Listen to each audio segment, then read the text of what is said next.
I'm with Elana Heideman from Israel Forever Foundation. Just recently, four hostages were rescued in Gaza. How did you feel when you heard the news? Exhilarated, shocked, amazed. It was like a dream come true. For 8 months, we've been imagining every time we know our soldiers are falling here in their battle for freedom, we know it is to rescue our hostages and to take out the terrorists. So we have this vision for many months of imagining every time when they get discovered, and we've seen it once before. And in this newest, most recent event, it was a miracle the way that the different elements of the Israeli military worked together in precision with targeted attacks, making sure to reduce as much civilian life as possible, which is, of course, very difficult when Hamas puts civilians as their human shield. So it was just an exhilarating feeling. But at the same time, I have to be honest, Paul, it reminds us that there are 120 others that are also being held. And so it is a bittersweet attempt to feel a little hope during a long period of darkness. How did the people in Israel respond when they heard the news? I've seen videos of Celebration. people being told in Tel Aviv. Yeah. Yeah, you have a lot of, they were on the beach in Tel Aviv and the lifeguard announced it and they erupted in applause, and the same in other places around the country. Of course, with many of our citizens being Shomer Shabbat, keeping the Sabbath, they did not have their telephones on to be able to receive the news. But they were informed because non-religious neighbors were actually writing it up on signs and holding it up to their windows or screaming out the window and saying that they've released it. So the information was spread everywhere. There was also, of course, the announcement of the fallen soldier Arnon Zamora, who the operation for the rescue of the hostages is being given in his name. And again, that bittersweet reality of the fallen soldier involved in a really genius rescue that they say history books. It's a James Bond movie. It's really incredible how they were able to extract. And unfortunately, as you know, there have been two complaints as a result, which are one is that they're saying that they were released, and they were not released. They were rescued. And it's important to emphasize that the most moral army in the world, Noah Arjamani, when he cried out and he says, "This is the most moral army in the world," so the celebration of the people of Israel is multifaceted. It really is. One of the hostages that's released is Noah Armani. She was released, and we saw her kidnapped, didn't we, on a video? Yes, we all felt the pain as she extended her arm on the back of the motorcycle of a civilian, a Gazan civilian, and a group of others had kidnapped her. And that is actually where she was also kept for these 8 months, in the house of a Gazan civilian.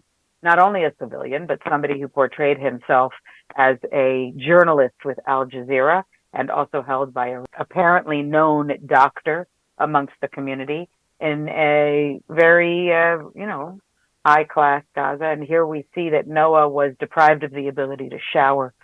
She was forced to speak Arabic, was taught conversational Arabic. She was treated very harshly, and many other elements of the story that have yet to be discovered.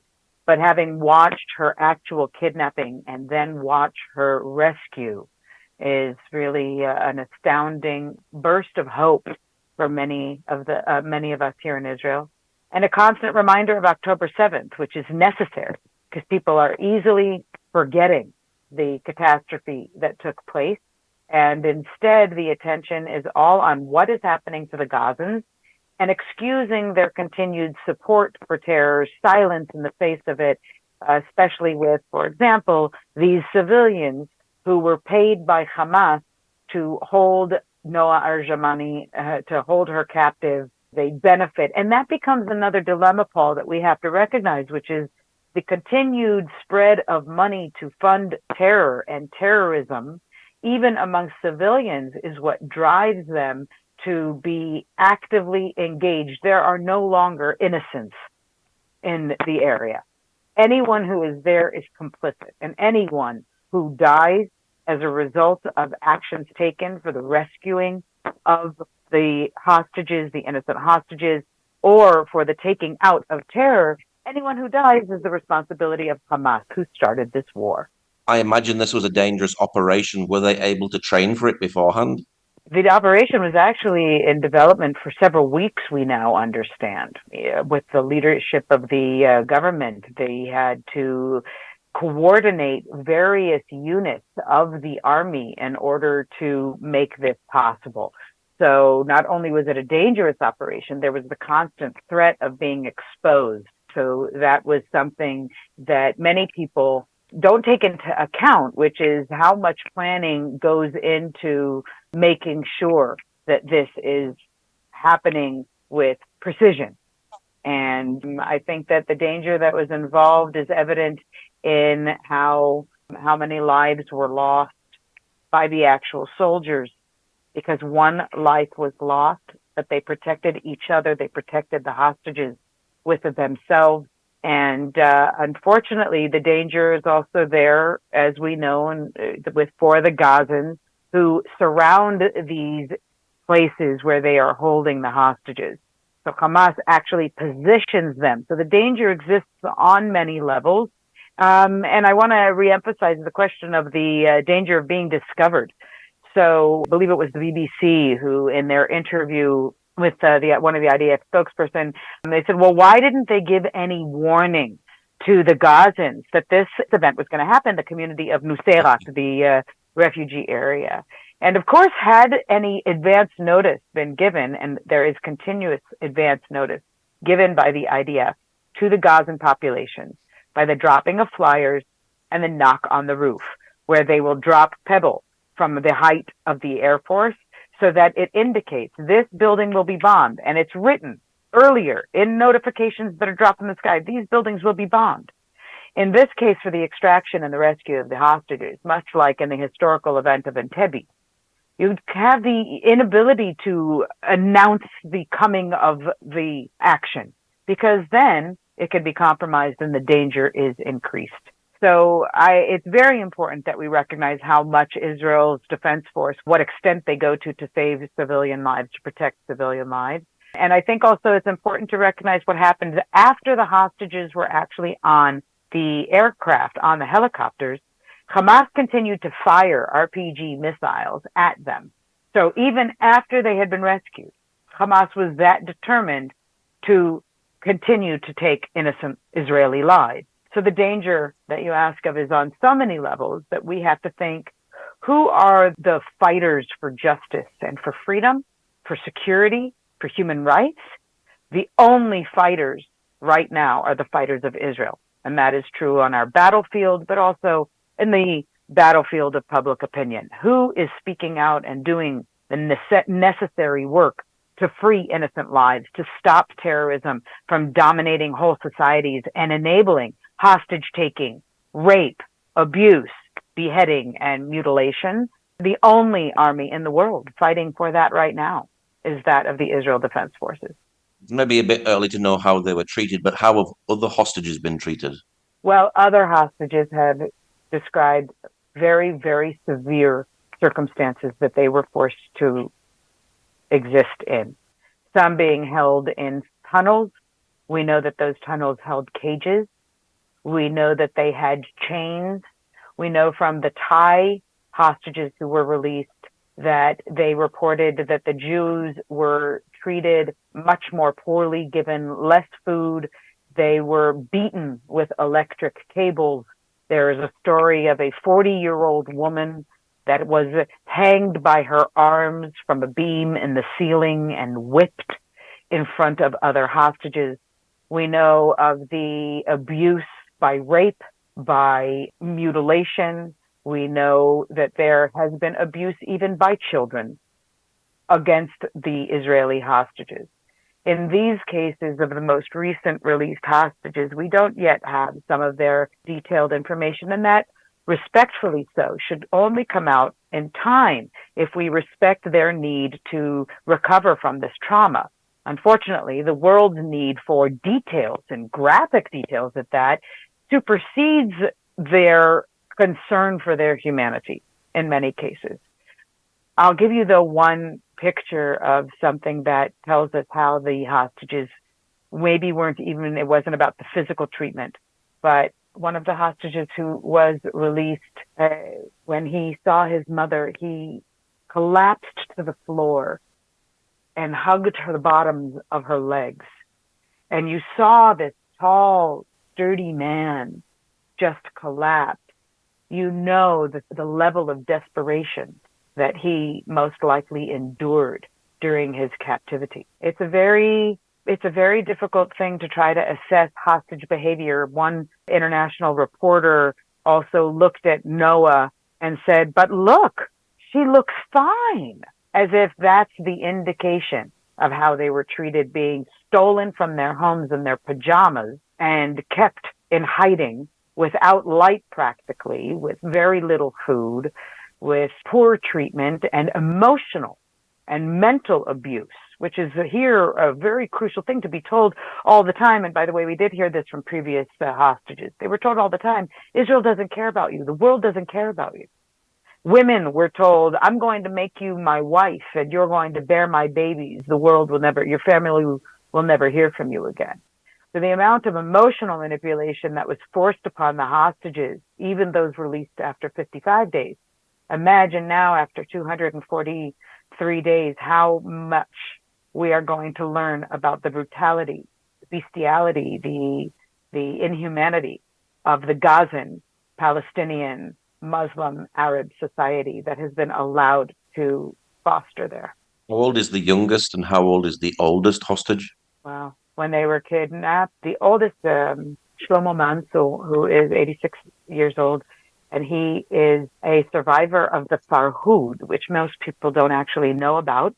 This was the massacre of Iraqi Jews. And again, that term massacre is another issue we're going to have to discuss as it relates to the hostage rescue. But the actual intended massacre of the Jews in Baghdad, Shlomo Mansour survived that, and now he is captive in Gaza.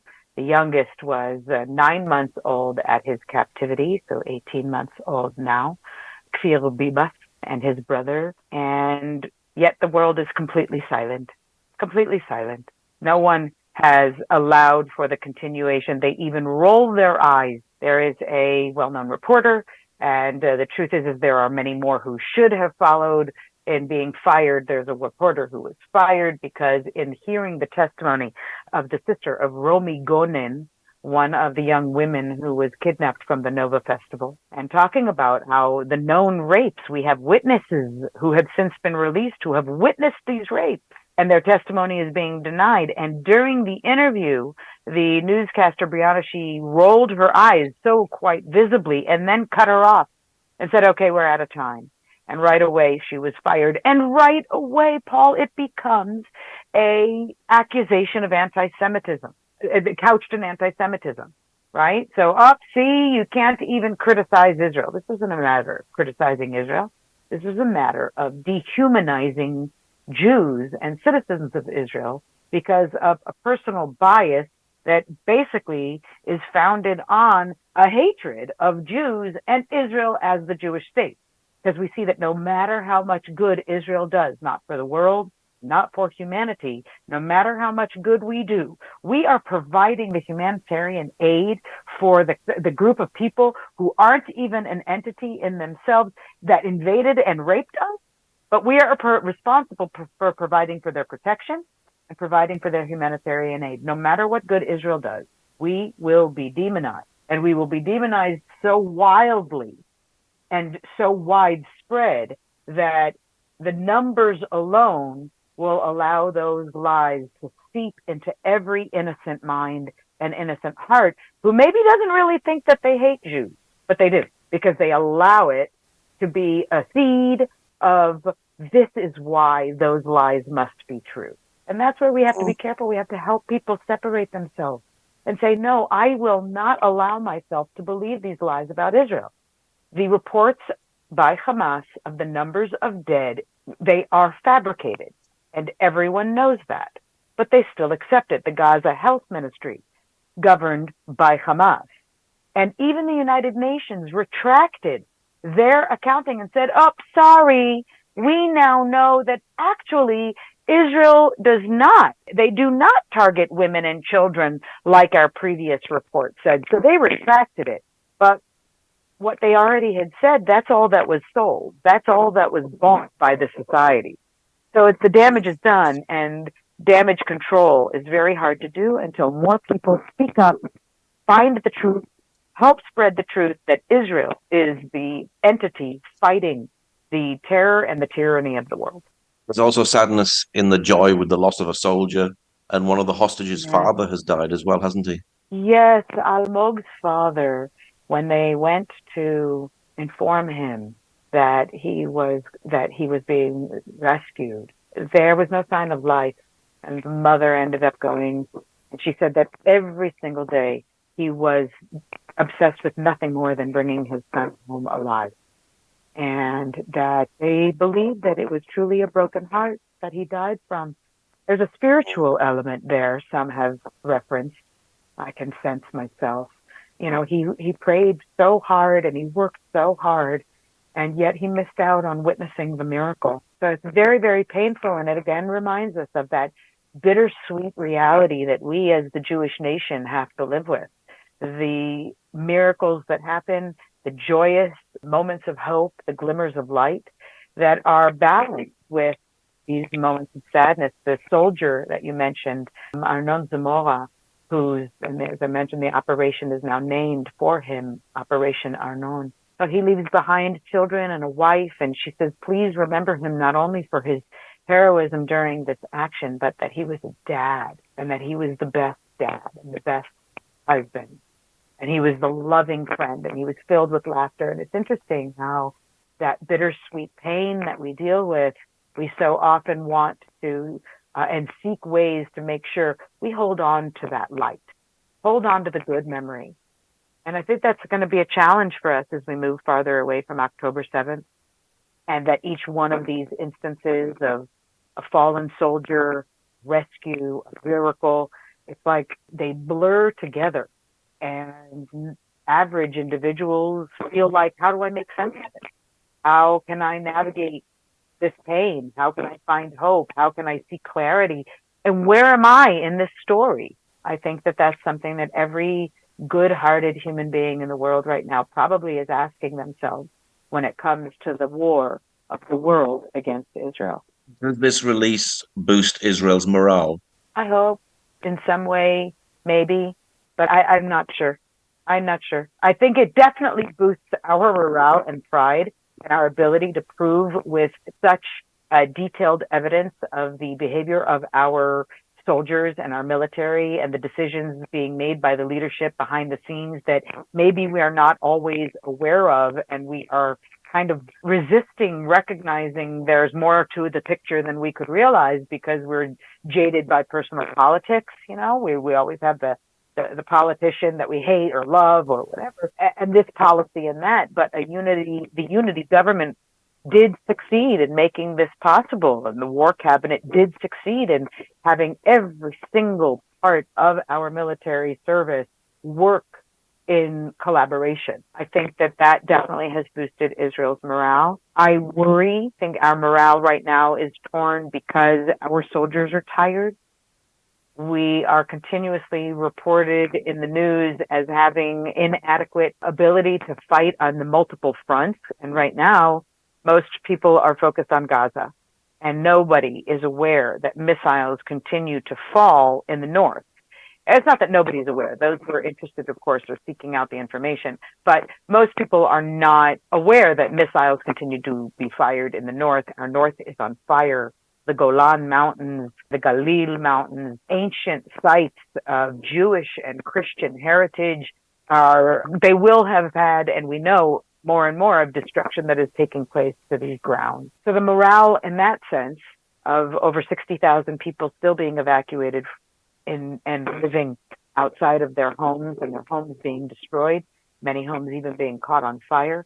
By the way, I want to make a mention also to the arson terrorism that does continue. So you have Hezbollah from Lebanon firing missiles in the north. You still have Hamas firing missiles from even the center of Rafah, firing missiles on our southern border. We have the Houthis who are firing on our most southern point in Eilat. And we, of course, have discovered along the Philadelphia corridor, we have multiple, over 80 tunnels that were discovered between Gaza and Egypt. So as more discoveries are made and more missiles are fired and attacks continue, I must mention also the increase of the arson terrorism is taking place in Judea and Samaria, the biblical heartland, the areas of Joseph's tomb and other tombs of our ancestors and prophets that are under attack. And the IDF, the defense forces, and our amazing police work together in order to reduce the amount of impact that these attempts can have. But they still happen. In Jerusalem, the Israel Museum was, surrounded by flames. And it is believed that that too, like a few years ago with Yad Vashem, the Holocaust Memorial Museum in Jerusalem, was because of arson terror. So the threats are everywhere, the danger is everywhere, and morale is not something that we kind of have a luxury for. So we try to make sure we boost the morale of our soldiers and the morale of our displaced families. And we at Israel Forever, for example, are involved in mosaic therapy activities for displaced families. We are helping soldiers. We have a unit who just reached out to us. It's like an interesting story. Ezra, who just reached out to us and said, hey, I've got a unit of reserve soldiers, meaning they are out of the Army age. They're back at home. They have families and businesses. But since October 7th, they were called into duty, and they have been serving for these many 200 some odd days because they do get leave in between. Many of them, their businesses are failing. Their families are suffering. And I get this email from somebody who says, listen, I have a unit of soldiers and their morale needs to be boosted. I see that you have these letters. I see that you have these art. Could you send us some? And we would hang them up and help our soldiers feel better. And then that's when we think, what do we have to do as individuals to help boost the morale of Israel instead of focusing only on Gaza as the victim? We must remember there are still hostages in Gaza. The biggest success at the moment has been negotiation. How painful is that, negotiating and releasing Palestinian prisoners? I don't know if we can say that the best success has been the negotiation, because yes, it did procure the release of a significant number, but it was at a very heavy price. And that price that's paid, which is 150, terrorists are released from prison for the exchange of 30 women and children. And again, I'm using arbitrary numbers at this time because there were two releases, and we can examine the numbers later, but they're irrelevant because what it's trying to constantly show is that the price of life for Jews is whatever price we have to pay, we want our people back. Whatever price we have to pay. And so therefore, terrorists get released. And there was just a report that was announced that 60%, I believe, 63% of all released terrorists return to activity and terror. And we know that the masterminds behind October 7th were actually released in a previous terror prisoner exchange, terror hostage exchange for Gilad Shalit. So Sinwar, Yahya Sinwar, who is really the one who is manipulating this situation, the negotiations in a way have given increased control to the terror supporting entities, such as Qatar, who was supposed to have been the peacemaker in this deal, but over these last 8 months has done nothing but benefit from the continuation of this war. This is a forever war on Israel and on Jewish sovereignty. And so their desire through negotiations is to draw it out and then say it's not good enough, but it's Israel who's to blame for there not being a release of hostages. That ongoing cycle of, again, it's the demonization of Israel in every instance with every attempt for a ceasefire or a release of hostages, that's something that they greatly benefit from. When soldiers go in and extract with the intelligence that they have received from captured terrorists and other means that they've been able to know exactly where these hostages are, and they can infiltrate and rescue. I don't know which one you could actually say is more successful. I wonder when the world will demand that Hamas release all the hostages. And then there's a ceasefire. As soon as the world decides to do that, then we will know that it's not negotiation that will make it happen. That's not the best course. The best course of action is a voice of power. And if the world were to raise their voice, every Christian organization, every humanitarian organization, every Jewish organization coming together in unity and raising their voice, release the hostages, then we can discuss. There should be no negotiations before the release of the innocent. What's your prayer for the hostages at this time? Strength, strength in every way. We know that some of them are able to hear radio or see news reports. Some have said in secret they saw it, and different circumstances. So we send them very often our prayers and hope every day on the different radio networks that we know are most widely and broadly spread and can reach those who are in Gaza. Our message for them is always to stay strong because we are doing everything to bring you home. Every person is trying to find a way. But my other message is not only for the hostages, but for every human being in the world to wake up and to hear the voice of the hostages, to hear their needs as human beings, as innocents, grabbed from their bed, witness to horrible things in the process of being kidnapped and being abducted in such brutal and horrific ways. Don't forget them. Don't stop sharing their stories. Don't stop hearing their stories. Paul, we should take a moment here to just also pay tribute to the video that was recently released of the young girls, the soldiers on the base that had been infiltrated, and they were the Tatzpaniyot, the observers. They were infiltrated, they were kidnapped, and they were in the process. It was proclaimed, these are the ones that we can get pregnant. And so as we pass now 8 months and move towards 9 months of captivity, it is painful to think about what our hostages are enduring. And yet we must force ourselves because, and I as a Holocaust educator have been immersed for years in absorbing the stories of the horrendous acts that were inflicted on Jews during that time.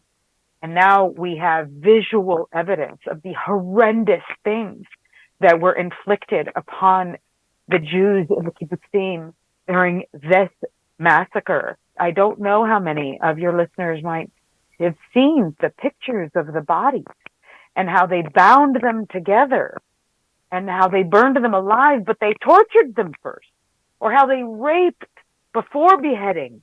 We now know of a 13-year-old boy who raped 50 girls, and a father and a son and a cousin who raped a woman multiple times before shooting her.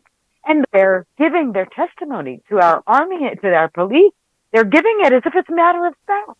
So every one of us has an obligation not only to think and pray for our hostages, but to think and pray for every single victim of October 7th, how they're in captivity, are living with that, not knowing how much we are praying for them. And our prayers matter. Maybe they can reach their soul and uplift them and give them some ounce of strength that will help them endure. Because whether it is those girls or we know about violations being done to men, we know about all the different elements of maltreatment, and our humanity must ache, our souls must ache for them. So don't forget and do something with that. Do something with your voice. Find a community that you can take part in. Come and join us as a virtual citizen of Israel. Be a part of new styles of grassroots activism that is about you and making a difference in your unique way. So we hope that you'll come and check out israelforever.org. Follow us on Instagram and on Facebook and be a part of our community because it is about coming together right now for the sake of all humanity. Israel is fighting the war for all of us. So let us stand together and be the global army for what is just and right in the world. Well, Elana, thank you very much for sharing today. And we do continue to pray for the hostages that are out there in Gaza. Thank you so much for giving me the opportunity to share their voice. And may we all have some hope every day. Thank you, Paul.